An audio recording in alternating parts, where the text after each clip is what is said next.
The delicate chime of fine china and hushed conversations filled the private dining room of Kintsugi, one of Tokyo's most exclusive restaurants. Hidden behind ornate screens and accessible only to those whose names opened doors most would never even know existed. I adjusted my crisp black uniform for the 100th time, my fingers trembling slightly as they smoothed over the fabric. 3 months into this job, and I still felt like an imposter. "May, table 7 needs more sake," Hiroshi, the head waiter, whispered as he passed, his voice betraying irritation I'd come to recognize. I was still learning, still making mistakes, still the American girl who'd come to Tokyo to find herself after college, and somehow landed a job at a restaurant that served people who could buy and sell my entire hometown without blinking. "Hi," I responded, bowing slightly before hurrying toward the service area. The weight of eyes followed me. I'd grown accustomed to the stares. My half-Japanese heritage made me exotic enough to be interesting, but foreign enough to be suspect.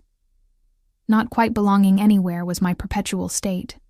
Table 7 was in the far corner, shrouded in shadows cast by traditional paper screens. I'd been warned about this table when I started my shift. Important guests. Very important. The kind that made even Hiroshi's perpetually stern face tighten with anxiety. As I approached with the sake tray, I kept my eyes downcast as instructed. 3 men sat at the table, their suits midnight black and impeccably tailored. 2 faced the door, sentinels more than diners. The 3rd man had his back to me, but even seated, I could sense something commanding in the set of his shoulders. "Excuse me," I murmured softly in Japanese, bowing as I set down the sake. The conversation halted abruptly. In the silence, I caught the faint scent of something unexpected. Not the standard blend of expensive cologne and cigarettes that usually surrounded men like these, but something reminiscent of cedar and rain-soaked earth. I risked a glance upward. The man with his back to the door had turned slightly. He couldn't have been much older than 30. His features sharp and perfect, like they'd been carved from stone by a master sculptor. His eyes met mine for a fraction of a second. Dark, intelligent, and utterly cold. Something inside me froze, a primal instinct warning of danger. "Thank you," he said in English, his accent barely perceptible. "You're new." It wasn't a question. I nodded, unable to find my voice. "American?" he asked, switching effortlessly between languages. "Yes," I managed, half on my father's side. One perfectly arched eyebrow rose slightly, the only indication of interest on his otherwise impassive face. I felt trapped in his gaze, like a butterfly pinned to velvet. The other men at the table exchanged glances. "Your name?" he asked. "May," I whispered, then cleared my throat. "May Walker." He nodded once, dismissively, and I took the hint, backing away with another bow. My heart pounded in my chest as I retreated to the service area. I pressed my palm against the wall, steadying myself. "Are you trying to get fired?" Hiroshi appeared beside me, his voice a harsh whisper. "You do not speak to Tanaka-san unless spoken to, and even then, you say as little as possible." "Tanaka-san?" I asked, the name unfamiliar. Hiroshi's eyes widened in disbelief. "Kazuto Tanaka. He owns this restaurant, and half of Shinjuku. And you?" He shook his head. "Just stay away from that table. I'll handle it myself." For the next hour, I kept to my other tables, though I couldn't help stealing glances at table 7. Tanaka remained still, speaking rarely. But when he did, the other men leaned in, hanging on every word. Twice I caught him watching me, his expression unreadable. As the night wore on, the restaurant emptied gradually until only Tanaka's party remained. I was clearing a nearby table when a phone rang. Not the subtle vibration of a cell phone, but the harsh ring of the restaurant's private line at the service station. I was closest.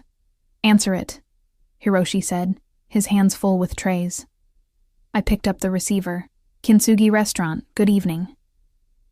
A rapid stream of Japanese filled my ear, too fast for my intermediate skills to follow completely. Something about a delivery tomorrow, changes to the schedule. I recognized the word for boss repeated several times. "I'm sorry," I said in Japanese. "Could you speak more slowly, please? I don't understand." The voice on the other end switched to English, annoyed. "Who is this? Put Tanaka-san on immediately." I froze. I'm just a waitress. Let me get..." A hand appeared beside me, taking the receiver from my grasp. I hadn't heard him approach. How could someone move so silently? Tanaka stood inches from me, his proximity sending a shock through my system. Up close, he was even more intimidating, taller than I'd realized, his presence seeming to consume all the oxygen in the room. "Hi," he said into the phone, his voice low. He listened for a moment, his eyes never leaving my face. I wanted to step away, to create some distance, but my back was already against the counter. I was trapped between the solid wood and his solid frame. He spoke again, rapid Japanese that I couldn't follow, except for one phrase at the end that was unmistakable. "She stays." He hung up the phone. "You understood that call," he stated. "Only parts," I admitted, heart racing. "Something about a delivery schedule?" His eyes narrowed slightly. "You speak Japanese." "Some." "My mother is Japanese. I've been studying since I came here, but I'm not fluent." "How long have you worked here?" 3 months. "Before that?" I swallowed. "I taught English at a small school in Roppongi. But the program lost funding." He studied me for a long moment, then reached into his jacket. I flinched involuntarily, earning the ghost of a smile from him. He pulled out a business card instead, holding it between 2 fingers. "Tomorrow, 9 a.m., my office." He placed the card on the counter beside me. "Don't be late." Before I could respond, he turned and walked back to his table. The 2 men stood immediately, flanking him as they exited the restaurant without another word. Hiroshi appeared at my side, his face pale. "What did you do?" I looked down at the card. Embossed black text on cream paper read simply, "Kazuto Tanaka, Tanaka Group." "He wants me to come to his office tomorrow," I said, my voice small even to my own ears. Hiroshi took the card from my trembling fingers, examining it before handing it back with a look I couldn't quite decipher. "Then you go, and you pray he only wants you for your language skills." That night, sleep eluded me in my tiny apartment. Rain pattered against the windows, creating shadows that danced across my ceiling. Every time I closed my eyes, I saw Tanaka's face, felt his presence looming over me. I told myself I wouldn't go, that I'd call in sick to the restaurant and forget I'd ever heard the name Kazuto Tanaka. But deep down, I knew that wasn't an option. Men like him didn't make requests. They gave commands, and the world bent to their will. And there had been something in his eyes when he looked at me. Something calculating and possessive that made my skin prickle with both fear and something else I wasn't ready to name. The next morning dawned gray and misty. I stood before my closet, paralyzed by indecision. What does one wear to meet a man who made hardened businessmen tremble? I settled on a simple black dress, modest but professional. The address on the card led me to a towering glass building in the financial district. My reflection in the polished doors showed a pale face with wide, frightened eyes. I barely recognized myself. The lobby security barely glanced at the card before directing me to a private elevator that required a key card. A stone-faced man in a suit materialized beside me, swiping his card without a word. We rode in silence to the top floor. The elevator opened directly into an expansive office. Floor-to-ceiling windows offered a panoramic view of Tokyo, the city shrouded in mist like something from a dream. Tanaka stood with his back to me, hands clasped behind him, gazing out at the skyline. "May Walker," he said without turning. "You're 3 minutes early." I stepped forward, my heels silent against the plush carpet. "You said not to be late." Now he turned, and in the morning light, I could see him clearly for the first time. His suit was charcoal gray, custom-fitted to his athletic frame. His face was a study in perfect symmetry, but it was his eyes that captured me, dark as midnight, and just as fathomless. "Do you know who I am?" he asked, moving to sit behind an enormous desk of polished wood. "You own the restaurant where I work," I said carefully. A small smile played at the corners of his mouth. "Among other things." He gestured to the chair across from him. "Sit." I obeyed, perching on the edge of the seat, ready to flee though I knew there was nowhere to run. "You're educated," he said. "American University?" I nodded. "Columbia, literature and Japanese studies. And yet you wait tables." I lifted my chin slightly. "I came to Japan to connect with my heritage." The teaching position was temporary. When it ended, I took what I could find. Admirable, he said, though his tone suggested otherwise. But wasteful. Before I could respond, the door opened, and one of the men from the restaurant entered, leaning down to whisper in Tanaka's ear. Tanaka's expression hardened, his jaw tightening almost imperceptibly. "Bring him," he said. Moments later, the man returned with another in tow, Hiroshi, looking smaller and more frightened than I'd ever seen him. "Tanaka-san." Hiroshi bowed deeply, his voice shaking. "I didn't know she would come here. I would have stopped her." Tanaka's gaze flicked to me, then back to Hiroshi. "You misunderstand. I invited her."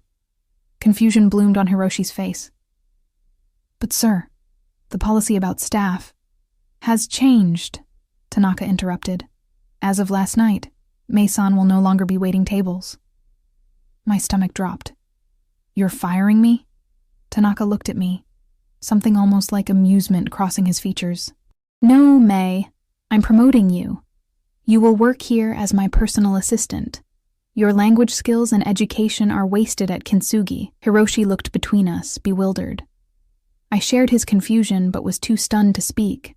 "That will be all," Tanaka said to Hiroshi, who bowed again and backed out of the room, shooting me one last perplexed glance. When the door closed, Tanaka leaned forward, placing his palms flat on the desk. "The position pays 5 times your current salary. You'll have an apartment in the building where I can reach you easily. Your responsibilities will include translating documents, accompanying me to meetings, and ensuring my schedule runs smoothly."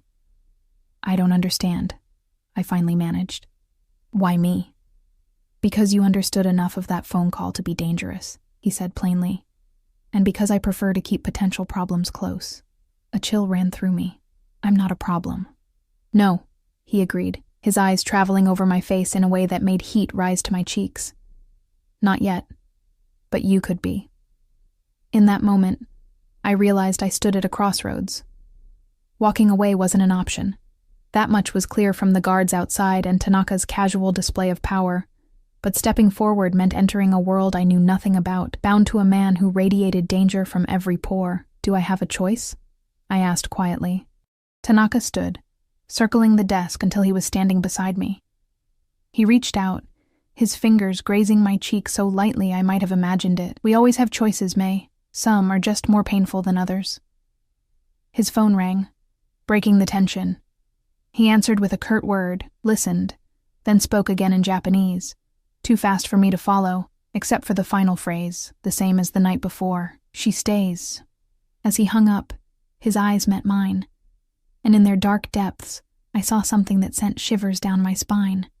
Not just power or authority, but a possessive hunger that marked me as found when I didn't even know I'd been lost. My first week working for Kazuto Tanaka passed in a blur of luxurious disorientation. The apartment he provided was larger than any place I'd ever lived. A sleek, minimalist space on the 48th floor, with windows that made Tokyo look like a glittering toy city far below. The closet came pre-filled with designer clothes in exactly my size, tags still attached. I tried not to think about how he knew my measurements. Each morning, a black Mercedes arrived precisely at 7:30 to deliver me to the Tanaka Group headquarters. Each evening, it returned me home after hours of translating documents, sitting silently in meetings where men discussed figures in the millions as casually as ordering coffee, and learning to anticipate Tanaka's needs before he expressed them. He was exacting, demanding perfection in everything from the temperature of his tea to the formatting of his correspondence. But he was never cruel. At least not to me. I'd seen him reduce grown men to stammering apologies with just a look, watched as competitors were crushed with a single phone call. Yet with me, he was different. Patient, almost gentle, though never warm. On the 8th day, everything changed. I was organizing his schedule when he emerged from his private conference room, followed by 3 men I'd come to recognize as his inner circle. Akira, his security chief, moved like a shadow, eyes constantly scanning for threats. Hayato, his legal counsel, carried a sleek briefcase handcuffed to his wrist. And Takeshi, his second-in-command, who watched me with undisguised suspicion whenever Tanaka wasn't looking. "Clear my calendar for the weekend," Tanaka said, stopping at my desk. "We're going to Hakone." I blinked up at him, confused. "We?" A ghost of a smile touched his lips. "You're my assistant, are you not?" "I require assistance." Behind him, Takeshi's expression darkened. "Of course," I said, fingers already moving over the keyboard. "I'll make the arrangements." "Already done," Tanaka replied. "Pack for 3 days. Bring something formal for dinner." Before I could respond, he was moving toward the elevator, Akira and Hayato flanking him like sentinels. Only Takeshi remained, hovering by my desk. "You know what he is, don't you?" he asked, voice low and dangerous. I kept my expression neutral. "My employer." Takeshi leaned closer, the scent of expensive cologne and cigarettes making me suppress a cough. "He's Yakuza. His father was Kumicho of the Tanakagumi before him. The businesses, the restaurants, they're just the surface. Beneath is blood and bone." My hand stilled on the keyboard. I'd suspected, of course. The whispers, the deference, the power that seemed too absolute for mere wealth. But hearing it confirmed made my stomach tighten into knots. "Why are you telling me this?" I asked. "Because you're playing with fire," Takeshi replied. "And when he burns you, when he's done with his new toy, there won't be enough of you left to sweep away." He straightened, adjusting his tie. "Some of us have dedicated our lives to the Tanakagumi. We don't appreciate outsiders, especially foreign ones." With that, he walked away, leaving me shaken. I sat motionless, staring at the screen without seeing it. Yakuza. I was working for, living in a building owned by, dependent upon, a crime lord. I should run, take whatever money I'd saved and flee back to America. But where would I go? My father had remarried years ago, building a new family that had little room for reminders of his first wife, and my mother's family had disowned her when she married an American. I was alone, adrift between two cultures that both viewed me as other. And there was something else, something I was reluctant to admit even to myself. In Tanaka's orbit, for the first time in my life, I felt seen. Not as an exotic curiosity or a foreigner to be tolerated, but truly seen. His dark eyes missed nothing, demanded everything, offered, what, protection, purpose, danger? All three, perhaps. The next morning, the car came earlier than usual. The driver, Sato, a mountain of a man who rarely spoke, held the door as I slid into the back seat. To my surprise, Tanaka was already inside, reading something on his tablet. "Good morning," I said, fastening my seatbelt, acutely aware of his proximity in the confined space. He looked up, his eyes moving over my face with that same intense scrutiny that always made my pulse quicken. "You're troubled." It wasn't a question. Somehow he always knew. "No, The lie died on my lips at his raised eyebrow. "Takeshi spoke to me yesterday." Something dangerous flashed across Tanaka's face. "What did he say?" I hesitated, suddenly afraid I'd made a mistake. "He told me about your family business, the Tanakagumi," Tanaka said, setting aside his tablet. "And what else?" "He said I was temporary. A toy." The words burned my throat. Tanaka was silent for a long moment, his eyes never leaving mine. Then he reached across the space between us, his fingers catching my chin, tilting my face up. His touch was warm, firm, inescapable. "Do you feel like a toy, May?" he asked, voice low. I swallowed hard. "I don't know what I feel." "Fear," he supplied. "Curiosity. Attraction." His thumb brushed over my lower lip, so lightly it might have been my imagination. "All normal. All expected." "Is he right?" I whispered. "Am I temporary?" Something shifted in Tanaka's expression, a softening so subtle I might have missed it if I hadn't been watching him so closely. "Nothing in this life is permanent, but while you're mine, you're under my protection. Remember that. Mine." The word echoed in my head, simultaneously a threat and a promise. The car wound its way out of Tokyo, the urban sprawl gradually giving way to rolling hills and forests. Tanaka returned to his tablet, and I gazed out the window, lost in thought. After about 2 hours, we turned onto a private road that led to a traditional Japanese estate nestled against the mountains, surrounded by carefully manicured gardens. As we pulled up to the entrance, I noticed several black SUVs and men in suits patrolling the perimeter. Tanaka's hand brushed my arm as we exited the car. "Stay close," he murmured.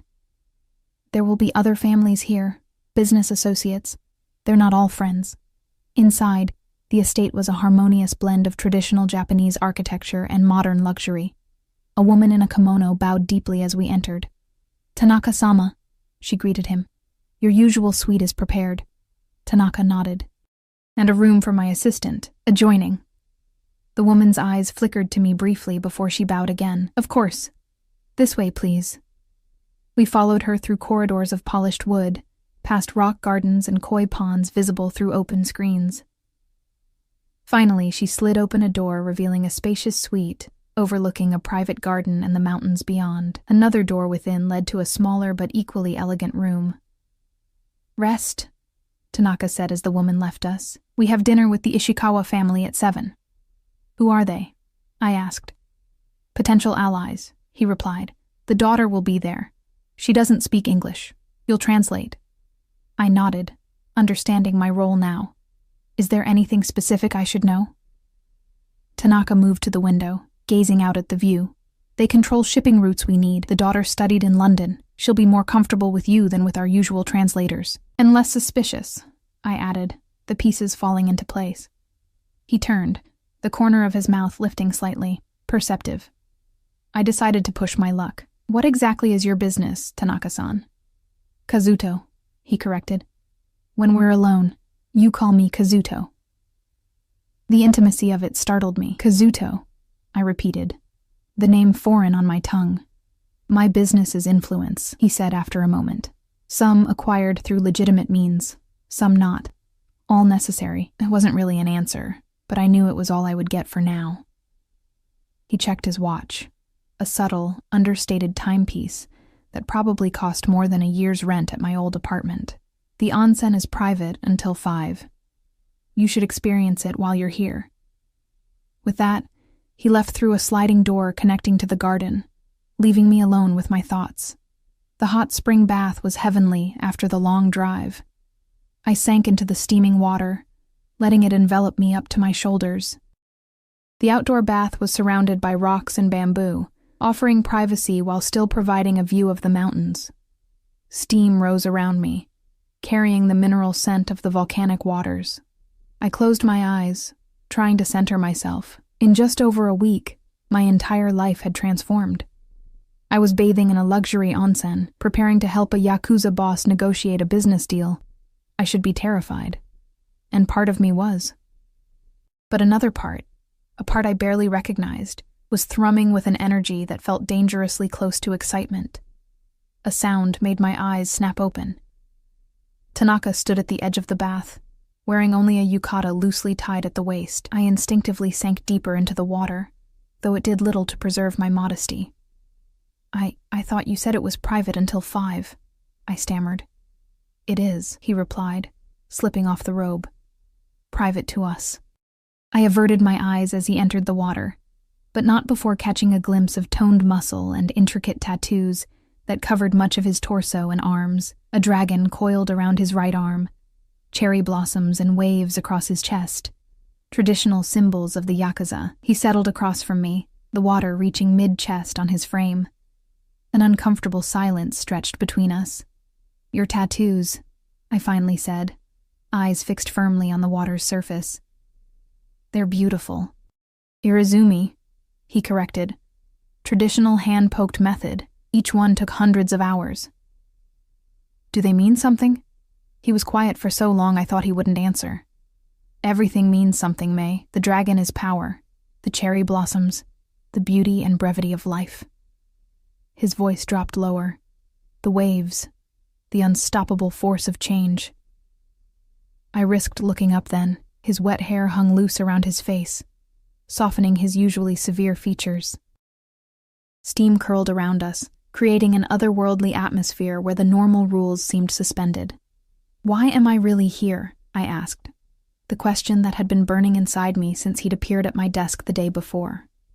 Tanaka's eyes held mine. "Because I want you to be. That's not an answer. It's the only one that matters. He moved through the water toward me, each movement deliberate, predatory. You fascinate me. The American girl with Japanese eyes. Too honest for her own good. Too brave to run when she should. He stopped just short of touching me, close enough that I could feel the heat radiating from his body, separate from the warmth of the bath. I've watched you, May. You observe. You listen. You understand more than you say. Is that why you hired me? To observe me? I hired you because you were wasted serving drinks to men unworthy of your attention. His hand emerged from the water, droplets running down his arm as he traced a finger along my collarbone. I keep you because I've never met anyone like you. My breath caught in my throat. His touch left a trail of fire across my skin that had nothing to do with the hot spring. Tanaka-sama.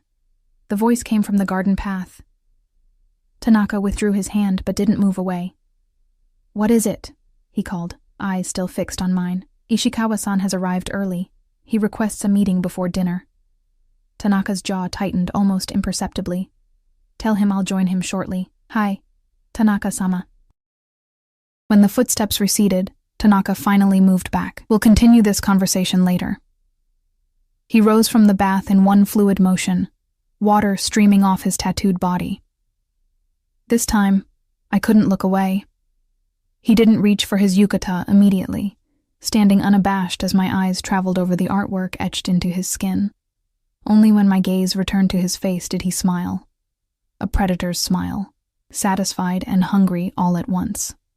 Dinner is in 2 hours, he said. Wear the red dress. With that, he wrapped himself in the robe and disappeared down the garden path, leaving me breathless and confused, and more certain than ever that I was venturing into dangerous territory. I found the red dress hanging in the closet of my room, along with several other evening gowns I hadn't packed. This one was simple but elegant, crimson silk that clung in all the right places, with a modest neckline but a daring slit up one side. I wondered if Tanaka had selected it himself or delegated the task. Either possibility left me unsettled. As I applied makeup, I caught sight of myself in the mirror and barely recognized the woman staring back. She looked polished, confident, belonging in the world of luxury and power I'd stumbled into. But her eyes, my eyes, held a wariness that couldn't be concealed with cosmetics. A gentle knock at my door announced the arrival of one of the attendants, who guided me through the estate to a private dining room.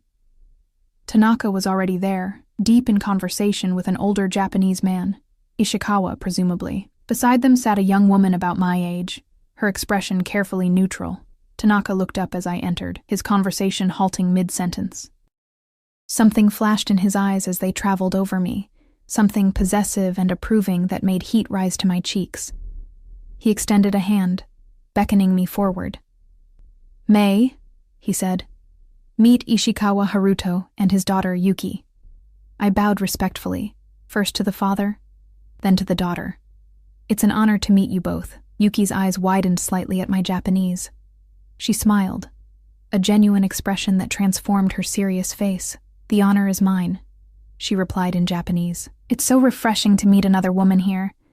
These gatherings are usually filled with old men discussing boring business. I translated for Tanaka, softening her words slightly. His lips twitched in what might have been amusement. Tell her I hope we prove less boring, he said. As dinner progressed, I fell into the rhythm of translation, moving between languages as needed. Yuki was indeed more forthcoming with me than with the men, sharing details about her life in London, her father's business. I caught subtle cues from Tanaka about which information to emphasize in my translations, which to downplay. Halfway through the meal, Tanaka's hand came to rest on the small of my back, as he leaned in to hear something Ishikawa was saying. The touch was casual, almost proprietary. Across the table, I noticed Yuki observing the gesture, a knowing look crossing her face. When the men excused themselves to discuss business in private, Yuki switched to English, surprising me. So, she said, sipping her sake, how long have you been with Tanaka-san? Just over a week, I replied. I'm his assistant. She laughed lightly. Is that what they're calling it now? My cheeks burned. It's not like that. No? She raised an eyebrow. He watches you like a man dying of thirst watches water. And the red dress? That's his signature color. Everyone here knows what it means when a woman wears Tanaka red. My heart seemed to stop, then restart at double speed. What does it mean? Yuki leaned closer, lowering her voice. It means you're his, off limits to everyone else. Her eyes flicked to the door where the men had disappeared. He's not known for sharing. You misunderstand, I insisted, though my voice lacked conviction. It's a professional relationship. She gave me a pitying look. There's nothing professional about the way he looks at you, or the way you look at him. She took another sip of sake. Be careful, Mason. Men like Tanaka don't love, they possess. And what they possess, they never release. Before I could respond, the door slid open again. Tanaka and Ishikawa returned, their expressions revealing nothing of their discussion, but something had shifted. A new tension hummed in the air between them. May, Tanaka said, his voice cool and controlled. Ishikawa-san has invited us to join him tomorrow for a boat tour of Lake Ashi. You'll accompany me. I nodded, not trusting my voice. Under the table, Yuki squeezed my hand briefly in what felt like solidarity. The rest of the evening passed in a blur of polite conversation and calculated maneuvers. I played my role, translating when needed, smiling at the right moments. But inside, my mind raced with Yuki's words. Tanaka red, his signature color, his mark of possession. When Ishikawa and his daughter finally departed, Tanaka remained seated, motioning for me to stay as well. The attendants cleared the dishes silently, then disappeared, leaving us alone in the room. You and Yuki seem to get along well, he observed, pouring sake into my cup without asking. She's interesting, I said carefully. She told me about her studies in London. And what else did she tell you? His dark eyes bore into mine, and I knew lying would be futile. She told me what it means when a woman wears this color. A slow smile spread across his face. And what did you say? I told her she was mistaken, that our relationship is professional. Is it? He stood in one fluid motion, circling behind me. His hands came to rest on my shoulders, thumbs tracing small circles at the base of my neck. Is that all you want it to be? My breath hitched as his touch sent electric currents down my spine. I don't know what I want, don't you? His voice was a low rumble near my ear. One hand slid from my shoulder to the nape of my neck, fingers threading through my hair. Your body betrays you, May. Every time I touch you, every time I come near. I closed my eyes, unable to deny it. From the first moment in the restaurant, something had drawn me to him, something beyond fear or fascination.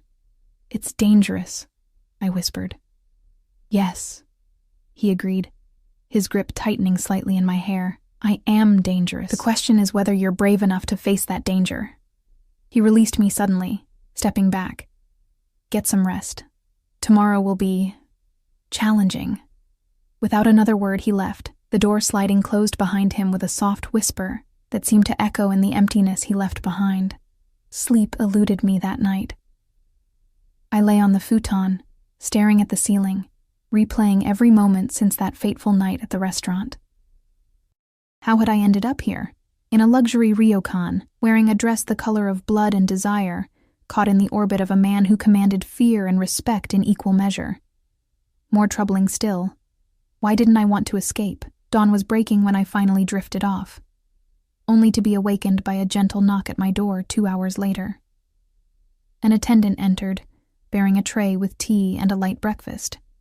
Tanaka-sama requests you join him in the garden when you're ready, she said, bowing deeply. I dressed quickly in a simple sundress, blue, not red, and followed a stone path through immaculately maintained gardens. Tanaka sat beside a koi pond, watching the colorful fish glide beneath the surface. He wore casual clothes today, dark jeans and a simple button-down shirt, sleeves rolled up to reveal the edges of his tattoos. Somehow the informal attire made him seem more approachable, though no less dangerous. You didn't sleep, he said without turning. I stopped a few feet away. How could you possibly know that? Now he looked up, and the intensity in his gaze made me catch my breath. I know everything about you, May. The shadows under your eyes, the tension in your shoulders, the way you hold yourself when you're uncertain. That's unsettling. A ghost of a smile touched his lips. To be known completely? Most people crave it. Most people don't have a Yakuza boss studying their every move. The word hung between us. Yakuza. I'd never spoken it aloud before. Had danced around the nature of his business. His expression didn't change, but something darkened in his eyes. So, Takeshi told you the truth? Yes. He sighed, gesturing for me to sit beside him on the stone bench. I hesitated, then complied, leaving a careful distance between us. My father was old-school Yakuza, he said, returning his gaze to the fish. Protection rackets, gambling, prostitution, violence as a first resort, not a last one. He spoke matter-of-factly, without emotion. He believed in tradition above all else, including the tradition that says gaijin are never to be trusted. I remained silent, sensing there was more to come. When I took over after his death, I began steering the Tanaka Gumi in a new direction. Legitimate businesses, international connections, violence only when necessary. His jaw tightened. Not everyone approved. Ishikawa was one of my father's closest allies. He sees my changes as weakness. Is that why we're here? To prove him wrong? Tanaka's eyes met mine. We're here because he controls shipping routes I need, and because his daughter studied international finance. She's progressive, like you. She'll influence him. So I'm a tool, I said, unable to keep the hurt from my voice, to get to Yuki. In a flash, his hand shot out, gripping my wrist. Not painfully, but firmly enough that I couldn't pull away. You are many things, May Walker. A tool is not one of them. The intensity in his voice made me shiver. Then what am I? His grip softened, thumb brushing over my pulse point. Something unexpected, something I didn't plan for. Before I could respond, footsteps approached on the garden path. Tanaka released my wrist but remained close, his shoulder almost touching mine. Akira appeared, his face tense. Tanaka-sama, we've received word. The boat tour today, there's been a change of guard. Shimada's men will be providing security. A muscle in Tanaka's jaw twitched. Shimada, you're certain? Hi, 3 of his top lieutenants will be on board. Tanaka was silent for a moment, his expression unreadable. Inform Takeshi. Double our security detail, and check my usual contingencies. Akira bowed and departed as silently as he'd arrived. I waited until he was out of earshot before asking, Who is Shimada? A rival, Tanaka replied, his voice clipped. One who would benefit greatly from my disappearance. Cold fear washed over me. You think it's a trap? We should cancel. And show weakness. He shook his head. No, but you will stay here. What? No, This is not a discussion. He cut me off, voice hardening. Shimada's men are unpredictable, volatile. But you need me to translate for Yuki, I protested. I need you alive more. The words hung in the air between us. His face remained impassive, but something in his eyes, a flicker of what might have been concern, or something deeper, made my chest tighten. I'm coming with you, I said quietly. That's my job. Your job is to do as I say. My job is to assist you. And you said yourself that Yuki is key to convincing her father. I held his gaze, refusing to be intimidated. I'm not afraid. You should be. But I could see him wavering. I'll stay by your side the entire time, I promised. At the first sign of trouble, I'll do exactly as you say. Tanaka studied me for a long moment, then sighed, a sound of equal parts frustration and resignation. If you're determined to put yourself in danger, at least wear this. He reached into his pocket and withdrew a small pendant on a silver chain. Keep it with you at all times today. I took it, examining the delicate cherry blossom carved from some kind of pale stone. It's beautiful. It's jade, he said. It belonged to my mother. He hesitated, then added, It has a tracking device embedded in it. If we're separated, I'll find you. The implication sent a chill down my spine, but I slipped the necklace over my head, the pendant cool against my skin. Thank you. He reached out, adjusting the pendant to lie perfectly centered at the base of my throat. His fingers lingered, tracing my collarbone in a gesture that was becoming familiar. The boat departs in an hour. Wear something you can move in easily, but bring a light jacket. The lake can be cold. An hour later, we were walking down to the dock where a sleek motorboat awaited. Ishikawa and Yuki were already aboard, along with several men in suits who I assumed were security. Tanaka's own security team flanked us, Akira and 3 others, all moving with the hyper-vigilant awareness of men expecting trouble. Yuki waved when she saw me, seeming genuinely pleased. "Mei-san, I'm so glad you could join us. Father's business associates are usually so boring." I smiled, grateful for her friendly presence amid the tension. I've never been on Lake Ashi before. It's beautiful. As the boat pulled away from the dock, I couldn't help noticing the way Tanaka positioned himself, always keeping me slightly behind him, always with a clear line of sight to the other security team. 3 men on the opposite side of the boat watched us with expressionless faces. Shimada's men, I presumed. Yuki linked her arm through mine, drawing me toward the bow. "Come. The view is best from here."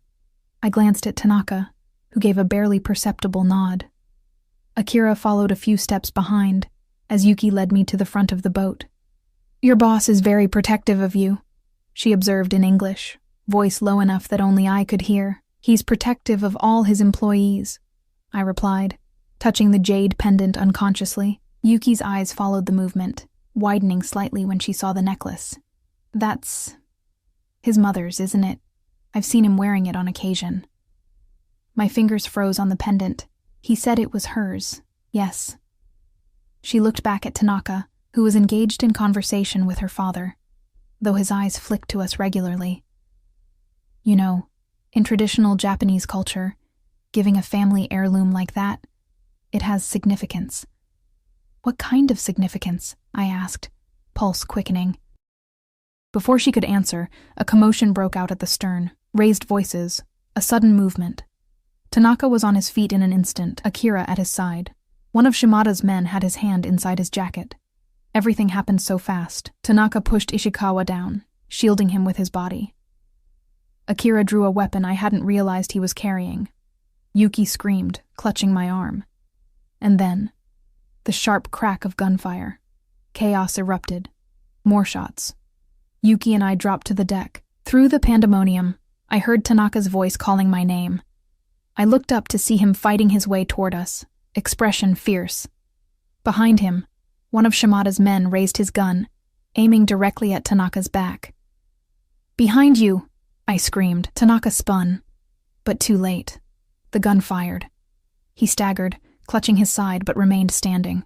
With a movement so swift I barely saw it, he drew his own weapon and fired twice. The man collapsed. Akira reached us, pulling Yuki and me to our feet. "This way," he ordered, pushing us toward a small cabin. "Stay inside. Lock the door." "Tanaka," I gasped, trying to see through the mayhem. "He's hurt." "Go!" Akira shouted, shoving us into the cabin and slamming the door. Yuki was sobbing, her entire body shaking. I locked the door as instructed, then guided her to sit on a bench. "It's going to be all right," I said, hoping I wasn't lying. "Breathe, Yuki." More gunshots sounded outside, then shouts. I moved to the small window, trying to see what was happening. The boat was circling back toward shore, but the fighting continued on deck. I caught glimpses of Tanaka, still on his feet despite the blood staining his shirt, moving with lethal precision. I clutched the jade pendant, its edges digging into my palm. This was the world I'd entered, a world of blood and violence, of power struggles played out with bullets rather than boardroom negotiations. I should be terrified, desperate to escape. Instead, I felt a strange calm settle over me, a clarity I'd never experienced before. When the boat finally docked, an eerie silence had fallen. The door to our cabin opened, revealing Akira, his suit torn and bloodied but his expression as impassive as ever. "It's over," he said simply. "Come." I helped Yuki to her feet, her face pale and tear-streaked. "My father?" she whispered. "Unharmed," Akira assured her. Tanaka-sama protected him. We emerged onto the deck. 4 bodies lay covered with jackets. Ishikawa sat on a bench, looking shaken but uninjured, and Tanaka. He stood at the bow, one hand pressed to his side, staring out at the lake as if nothing had happened. When he heard us, he turned. His eyes found mine immediately, relief washing over his features before the mask of control returned. "Take Ishikawa-san and his daughter back to the ryokan," he ordered Akira. "Ensure they're comfortable. Double the security on their rooms." And you, sir? Akira asked. I'll follow shortly. First, I need to speak with May. Akira hesitated, then nodded, guiding Yuki and her father off the boat. Tanaka's remaining security team moved discreetly to the dock, leaving us alone on the blood-spattered deck. I approached him slowly. You're hurt. It's nothing. A graze. I could see through the tear in his shirt that it was more than a graze. A bullet had carved a path along his ribs, leaving a deep, bleeding furrow. You need a doctor. What I need, he said, voice low and intense, is to know that you're all right. I'm fine. Thanks to you and Akira, he closed the distance between us in 2 strides, his hands coming up to frame my face. When the shooting started and I couldn't reach you. His voice trailed off, something raw and vulnerable flickering in his eyes. I'm here, I whispered. I'm safe. His thumbs brushed over my cheeks, coming away wet with tears I hadn't realized I'd shed. You warned me about the man behind me. You saved my life. Before I could respond, his mouth was on mine, hard and desperate. The kiss was everything I'd secretly imagined, and nothing I'd been prepared for. Possessive, demanding, consuming. I responded without thinking, my hands clutching at his shoulders, heedless of the blood. When we finally broke apart, both breathing hard, he rested his forehead against mine. I shouldn't have brought you here. I put you in danger. I chose to come, I reminded him. I'm not a child, Kazuto. I make my own decisions. Something darkened in his eyes at the sound of his name. And what decision are you making now, May Walker? Now that you've seen the truth of my world? I looked around at the aftermath of violence, at the blood staining the deck, at the man before me who had killed without hesitation to protect what was his. The answer should have been obvious. I should run as far and as fast as possible. Instead, I reached up, touching the jade pendant at my throat. I'm staying, I said softly. With you. His expression transformed, hunger and relief, and something I couldn't name washing over his features. He pulled me against him, his embrace tight enough to hurt, his face buried in my hair. Mine, he whispered, the word vibrating through me like a vow. You're mine now.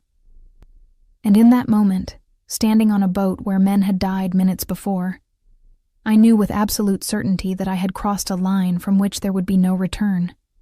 The aftermath of the lake attack unfolded with ruthless efficiency. We returned to the ryokan where a doctor, evidently on Tanaka's payroll, was waiting to treat his wound. I sat in the corner of the room, watching as the bullet graze was cleaned, stitched, and bandaged, Tanaka's face betraying no pain throughout the process. Police came and went, their questions met with a carefully constructed story about a rival business group and unfortunate escalation.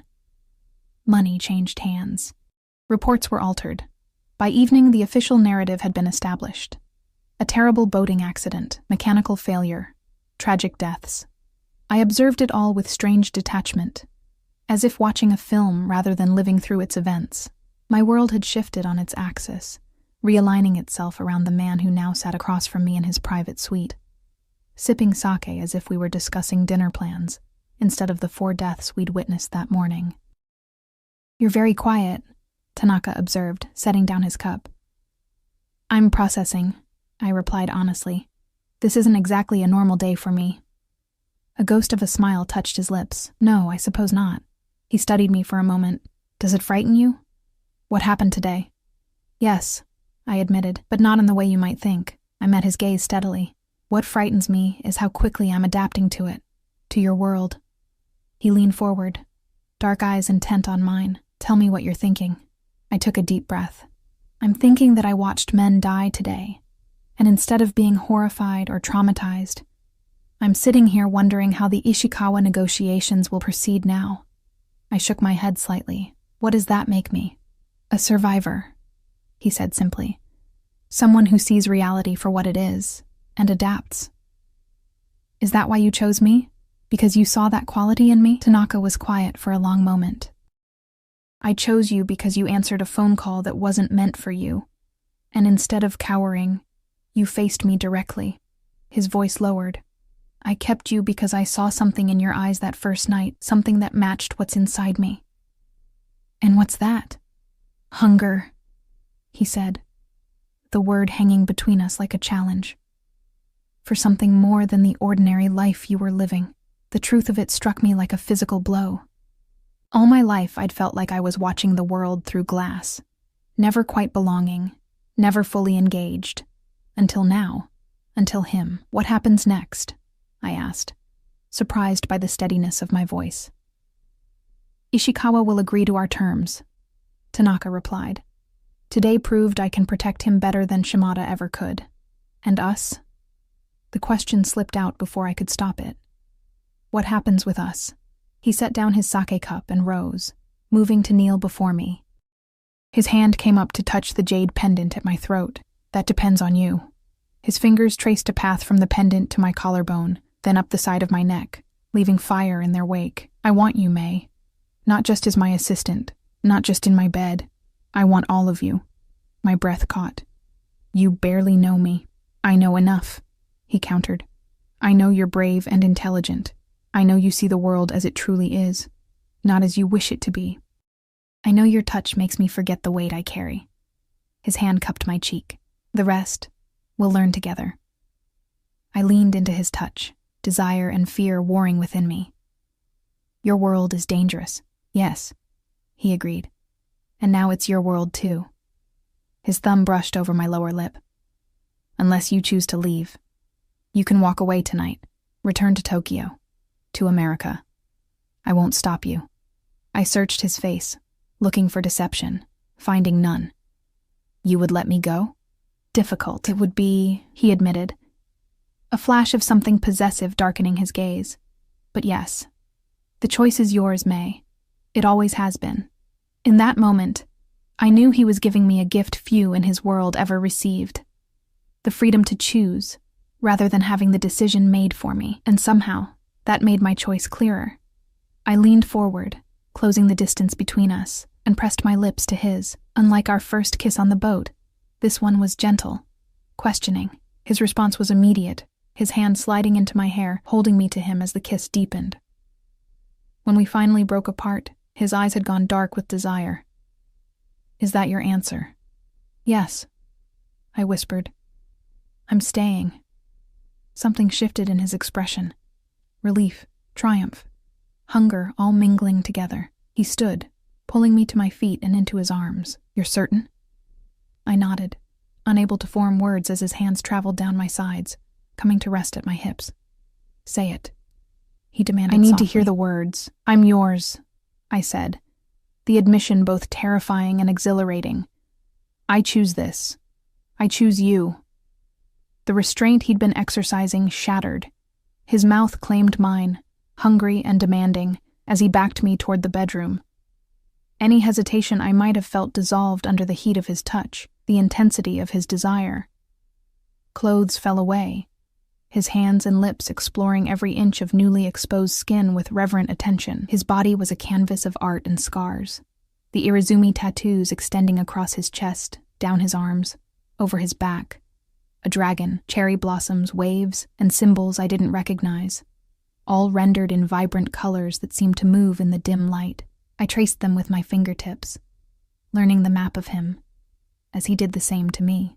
Beautiful, he murmured against my skin. So beautiful. When we finally came together, it was with an intensity that bordered on desperation, as if we were both trying to claim and be claimed in equal measure. Afterward, lying in the tangled sheets with his arm around me, my head on his chest, I felt a strange sense of peace, as if I'd been searching for something my entire life without knowing what it was, only to find it in the most unexpected place. What are you thinking? He asked, fingers tracing lazy patterns on my bare shoulder. That I should be more frightened by today than I am, I admitted. By all of this. He was quiet for a moment. Fear is natural. Wise, even. But you've shown more courage than most men in my organization. His hand moved to the jade pendant, which I'd never removed. This suited you from the moment I put it on you. Yuki said it has significance, giving a family heirloom. A small smile played at his lips. It does. His fingers closed around the pendant. It means I've chosen you. As what? As mine, he said simply. In every way that matters. The words should have alarmed me. They spoke of possession, of a decision made without my input. Yet I found myself comforted by them, wrapped in the certainty of his claim like a protective cloak. Sleep, he murmured, pressing a kiss to my forehead. Tomorrow, we return to Tokyo. Things will be different now. I didn't ask how. Instead, I let sleep claim me, safe in the arms of a dangerous man who had somehow become my sanctuary. The journey back to Tokyo the next day was tense but uneventful.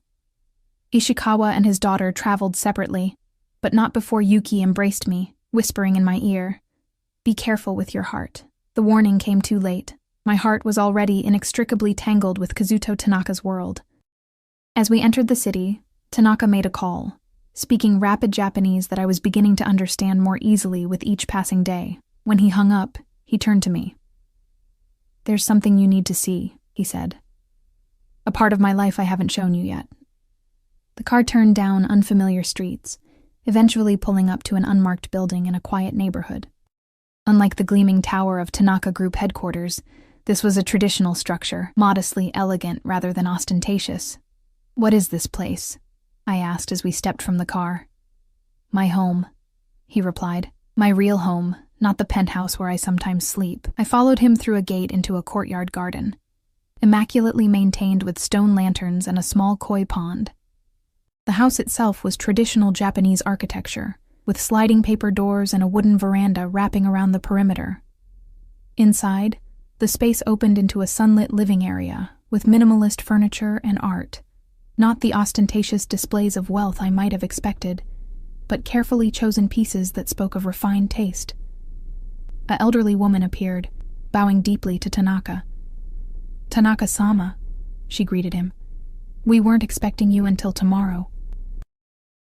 "Change of plans, Hana," he replied. "This is May Walker. She'll be staying with me from now on." The woman's eyes widened slightly before she composed herself, bowing to me as well. "Welcome, Walker-san." "Thank you," I replied in Japanese, bowing in return. "Please call me May."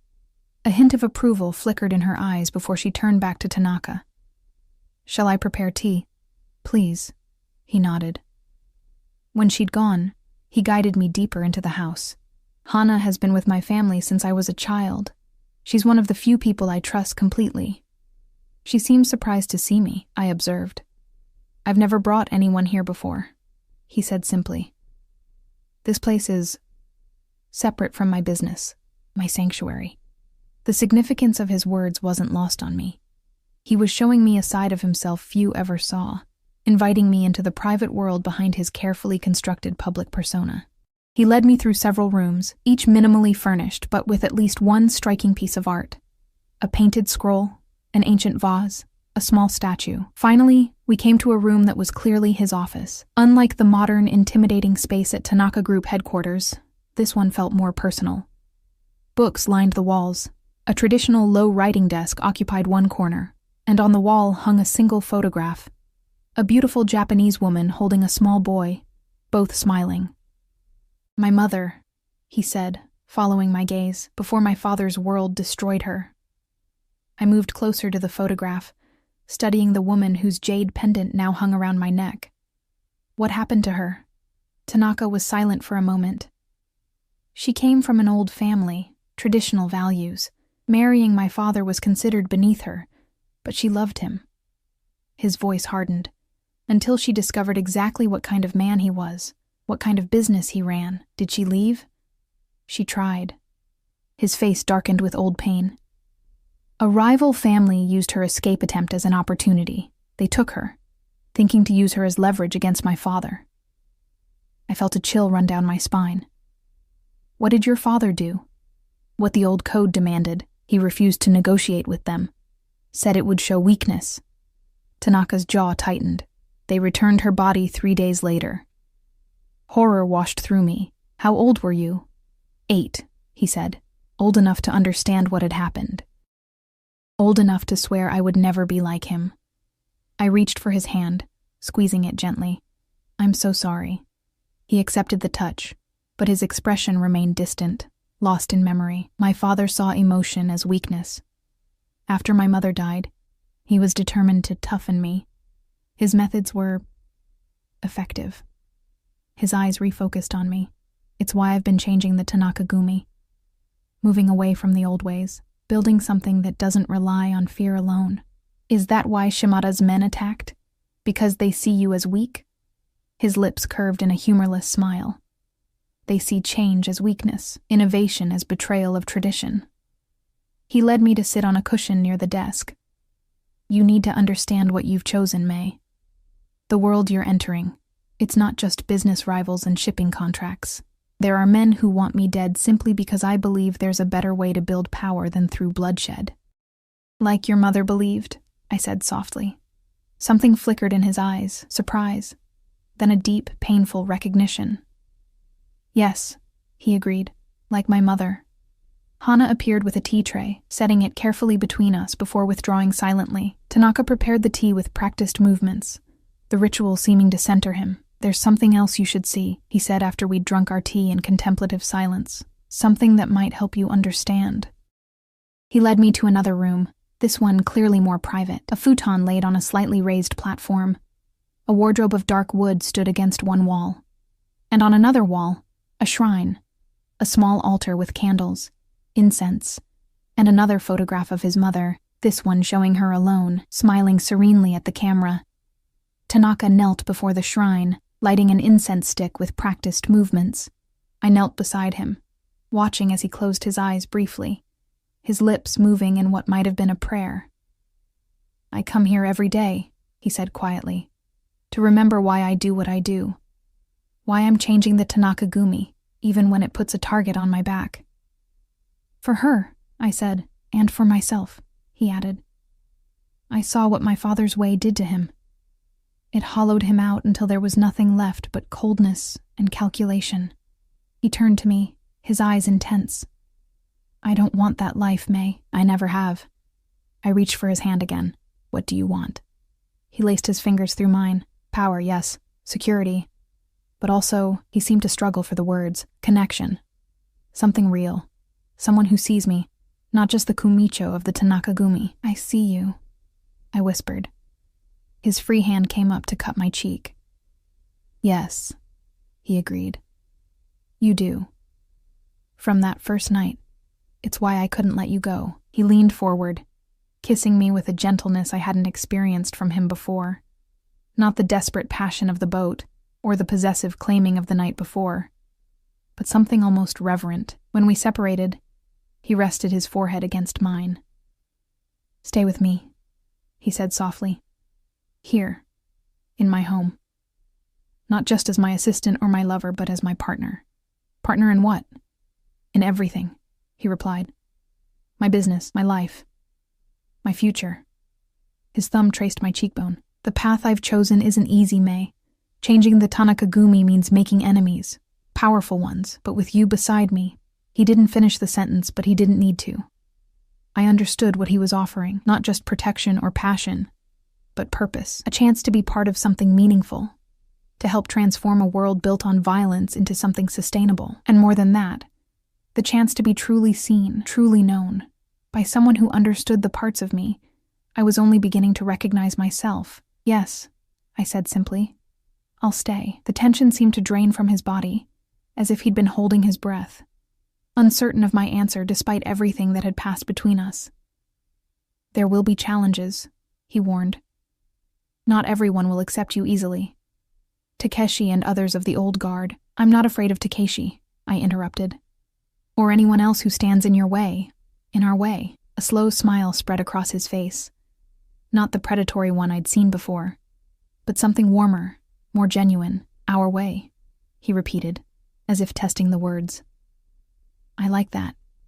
That night, I slept in his bed, in his home, surrounded by the quiet elegance he kept hidden from the world. As dawn broke, I woke to find him watching me, his expression unguarded in the early light. What happens now? I asked, voice husky with sleep. He traced a finger along my bare shoulder. Now we build something new, he said. Together. I didn't know then how prophetic those words would be, or how soon they would be tested. I only knew that for the first time in my life, I felt like I was exactly where I was meant to be, in the arms of a dangerous man who was showing me, day by day, that even the darkest worlds contained unexpected light. 3 days later, I moved permanently into Tanaka's home. My meager belongings from my apartment looked out of place among his carefully curated possessions, but he insisted on making space for them. "This is your home now," he said, as he cleared an entire wardrobe for my clothes. Not just mine. The transition from assistant to partner wasn't without its challenges. At Tanaka Group headquarters, whispers followed me through the corridors. Takeshi's face darkened whenever he saw me at Tanaka's side in meetings. And there were others, men with hard eyes and traditional values, who clearly resented my presence. But there were allies too. Akira, whose stoic exterior masked a fierce loyalty, took it upon himself to teach me self-defense. "The Kumicho values you," he said during our first session, "so you must be able to protect yourself when he cannot be at your side." Hana, initially reserved, warmed to me when she discovered my genuine interest in Japanese culture and language. She began teaching me the proper way to conduct tea ceremony, to arrange flowers, to move through the traditional house with grace. "The mistress of a household like this should understand its rhythms," she said one afternoon, as she demonstrated the correct way to fold a kimono. "I'm not," I began, then stopped. What was I exactly? Tanaka hadn't put a label on our relationship, and I hadn't asked for one. Hana gave me a knowing look. "The jade pendant," she said simply. "He gave you his mother's jade. That is not a small thing, Mason." That evening, as we sat on the veranda overlooking the garden, I found the courage to ask the question that had been on my mind. "What am I to you exactly?" I said, watching his profile in the fading light. Tanaka turned to me, one eyebrow raised slightly. "You're mine," he replied, as if it were the most obvious thing in the world. "And I am yours. That's not very specific." A small smile played at his lips. "Would you prefer labels? Girlfriend, lover, partner?" He reached for my hand. "In my world, such distinctions are unnecessary. What matters is that you belong with me, and I with you." "And everyone knows this because of the jade?" I touched the pendant that I hadn't removed since he'd placed it around my neck. "Yes," he said, "but more importantly, they know it because I've shown them." His fingers tightened around mine. "By bringing you into my home, by having you at my side in meetings, by making it clear that disrespect to you is disrespect to me." I thought about the ways he'd integrated me into his life over the past days, introducing me to his closest associates, explaining aspects of the business I hadn't been privy to before, even consulting me on decisions that would once have been made without my input. "I still have much to learn," I said. "We both do," he replied. "This is new territory for me as well, May. I've never shared my life this way before." The admission warmed me more than any declaration of love might have. For a man like Tanaka, vulnerability was rarer and more precious than any emotion. A month passed, each day drawing me deeper into Tanaka's world. I learned the complex hierarchy of the Tanaka Gumi, the delicate balance between legitimate business and shadow enterprises, the art of negotiation when backed by unspoken power. My Japanese improved rapidly, necessity being the greatest teacher. And with each night spent in Tanaka's arms, each morning waking to his watchful gaze, the connection between us deepened into something I had no words for. But paradise, even one built on such precarious foundations, never lasts. It began with whispers, reports from Tanaka's intelligence network of unusual movements among rival families, meetings held in secret, resources being pooled, old enemies putting aside differences. "They're uniting against me," Tanaka said one night as we sat in his private office, papers spread across the low table between us. "Against us? Because of the changes you're making?" I asked. "Partly." His eyes met mine, something uncharacteristically hesitant in them. "And partly because of you," I stilled. "Me?" "A foreign woman at my side, privy to our most sensitive operations." He reached across the table, taking my hand. "It offends the traditionalists. They see it as further evidence I'm abandoning the old ways. Should I step back? Be less visible?" His grip tightened. Never. Hiding you would show weakness, suggest I'm ashamed. His thumb traced circles on my palm. Besides, I need you with me now more than ever. The next day, security around us doubled. I was no longer permitted to leave the house without Akira or another trusted guard. Tanaka's meetings increased, often running late into the night. The strain showed in the tension of his shoulders, the sharpness of his movements.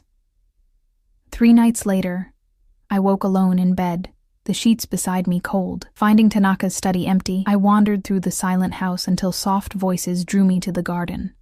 Through the paper doors, I could see Tanaka and Takeshi in heated discussion beside the koi pond.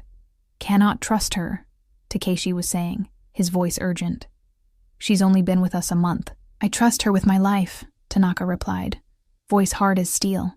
"That should be enough for you. The other families are using her as justification. They say you've become weak, distracted by a foreign woman. The alliance they're building." "I'm aware of the alliance," Tanaka cut him off. "And I have a plan to deal with it." "A plan that involves her?" Takeshi's voice dripped with skepticism. "May stays," Tanaka said, the familiar phrase sending a shiver down my spine. "That's final." I retreated before they could discover me eavesdropping, heart pounding. Was I putting Tanaka in danger simply by being with him? Were my selfish desires for belonging, for connection, undermining everything he'd worked for? The next morning, Tanaka announced we would attend a gala, a charity event hosted by one of Tokyo's most influential business leaders. "Many of the rival families will be there," he explained as Hana helped me into a formal kimono of deep red silk. Tanaka read, "It's an opportunity to assess the situation, and to show them you're not hiding me away," I added. A ghost of a smile touched his lips. "Precisely." The gala was held in a historic hotel, the ballroom transformed with cherry blossoms and lanterns. As we entered, I felt the weight of eyes upon us, some curious, some hostile. Tanaka's hand rested at the small of my back, guiding me through the crowd, his touch both possessive and protective. "Tanaka-san," a voice called. We turned to see Ishikawa approaching, Yuki at his side. Since the lake incident, our relationship with them had strengthened considerably. Ishikawa bowed respectfully. "And Mei-san, you look beautiful tonight." "Thank you," I replied in Japanese, bowing in return. "It's good to see you both." Yuki embraced me, whispering in my ear, "Be careful. Something's happening tonight. There's tension in the air." Before I could ask what she meant, a commotion near the entrance drew our attention. A group of men had arrived, their demeanor commanding immediate respect. At their center stood an older Japanese man, his hair silver, his bearing regal. "Shimada," Tanaka murmured, his body tensing beside me. "I didn't expect him to be bold enough to attend." "The man who tried to have you killed?" I whispered, fighting the urge to step closer to Tanaka. "The same." His eyes scanned the room, and not alone. "Matsuda is here too, and Nakamura." His jaw tightened. The alliance, in the flesh. Throughout the evening, I felt the undercurrents of power flowing through the room. Tanaka moved among the guests with practiced ease, but I could sense his hypervigilance, the calculation behind each conversation. Twice, I caught Shimada watching us, his expression unreadable. I was returning from the ladies' room when a hand gripped my elbow, pulling me into a secluded alcove. I found myself face to face with Takeshi, his eyes hard. "You need to leave him," he said without preamble. I tried to pull away, but his grip was firm. "Let go of me." "Listen," he hissed. "Tanaka-sama is in danger. They're planning to move against him, all of them together. But they might hesitate if you were gone." "If I were gone, they'd see it as weakness," I countered, as him bending to their will. Takeshi's expression darkened. "Better that than dead. They won't stop with him. Anyone close to him will be targeted, including you." A chill ran through me. "Why are you telling me this? Because despite what you think, I'm loyal to him." His grip loosened slightly. "I've served the Tanaka family for 20 years. I don't want to see the line end with him." "Then help him fight," I said, instead of telling me to abandon him. Something like respect flickered in his eyes. "You love him," he said. Not a question, but a realization. The word struck me with the force of truth. I did love Kazuto Tanaka, loved him with a depth that terrified me, that defied logic and self-preservation. Yes, I admitted. Takeshi released me, stepping back. Then we have that in common, at least. Loyalty to him, above all else. Before I could respond, a commotion erupted in the main ballroom. Raised voices, the sound of breaking glass. Takeshi cursed under his breath, pushing past me toward the noise. I followed quickly, heart racing. The scene that greeted me was chaos. Tanaka and Shimada standing feet apart, tension radiating between them. Akira and the other bodyguards had formed a protective circle around Tanaka, hands inside their jackets where I knew weapons were concealed. "You dishonor all of us," Shimada was saying, his voice carrying across the suddenly silent room. "With your Western ideas, your foreign whore." Tanaka's expression remained impassive, but I saw the deadly anger in his eyes. "Careful, old man," he said softly. "Even your status won't protect you if you speak of her that way again." Shimada smiled, the expression never reaching his eyes. "The young dragon shows his teeth. But you forget your place, Tanaka. You forget our ways." "I remember our ways perfectly," Tanaka replied, "including the consequences for those who break the peace." His eyes swept the room, taking in the other Yakuza leaders. "Is this what you want? Open war in the streets? Because that's what will happen if you move against me." A tense silence followed his words. I stood frozen at the edge of the crowd, afraid to move closer, afraid to draw attention. Then, unexpectedly, Ishikawa stepped forward, placing himself beside Tanaka. "The Tanaka Gumi has my family's support," he announced, "and our shipping routes." One by one, other men moved to stand with Tanaka. Not many, but enough to make Shimada's face darken with anger. "This isn't over," he spat, before turning and storming out, his entourage following. The tension in the room broke, conversation resuming in nervous bursts. Tanaka's eyes found mine across the crowd, relief visible in them for a fraction of a second before his mask of control returned. Later that night, back at Tanaka's home, I sat on the edge of our bed, watching as he methodically removed his cufflinks, his tie, the trappings of the evening. "Takeshi spoke to me tonight," I said quietly. "He thinks I should leave you, for your safety." Tanaka stilled, then turned to face me. "And what do you think?" "I think I love you," I said simply. "And I'm not going anywhere." Something broke open in his expression. Vulnerability, and hunger, and something so tender it made my chest ache. He crossed the room in 2 strides, kneeling before me and taking my hands in his. "Say it again," he whispered. "I love you, Kazuto Tanaka." He brought my hands to his lips, kissing each palm with a reverence that made tears spring to my eyes. "No one has said those words to me since my mother died," he said, voice rough with emotion. I had forgotten what they sounded like. "Then I'll say them every day," I promised. "Until you never forget again." He rose, pulling me to my feet and into his arms. "I won't let them hurt you," he vowed. "Any of them. I'll burn the whole city down first." I laid my hand against his cheek. "We'll face them together. Build something new, remember?" His arms tightened around me. "Together." He agreed. 2 days later, we made our stand.